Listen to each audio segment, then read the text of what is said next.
Ayan mga kahunas. So, libre naman tayo ng pang-adobo nito. Kwarta-kwarta na naman. May nahuli akong bagulan pero ano pa, medyo alanganin pa sa 1 kilo. Medyo may kaliitan pa mga kahunas. So, ayan.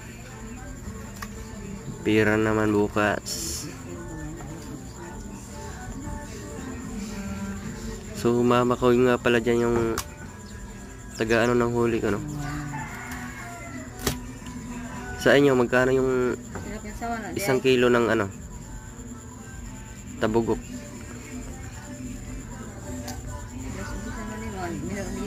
Yan, binaliktad ni mama. Buhay pa kasi yung iba dyan mga kahunas.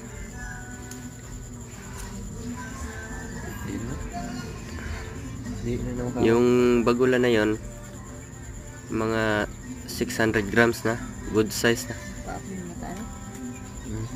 Libre adobo na yan mga kaunas. So ayan. Tsaka yung pang-ihaw na yung mga isda.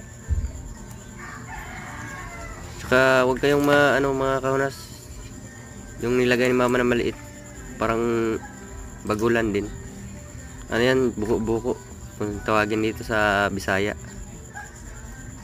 Yan, buko-buko po yan. Yaga pa naman tayo, tumutugaw na lang.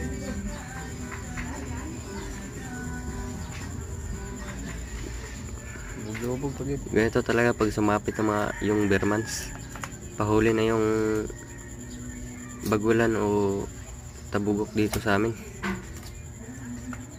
Naglalabasan ng mga kaunas.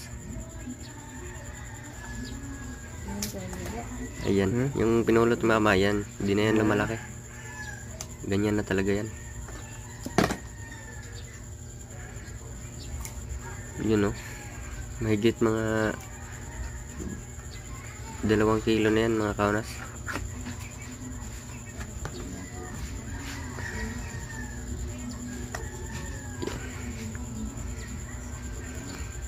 Hindi pa gaano kalakihan yung bagulan natin mga kaunas.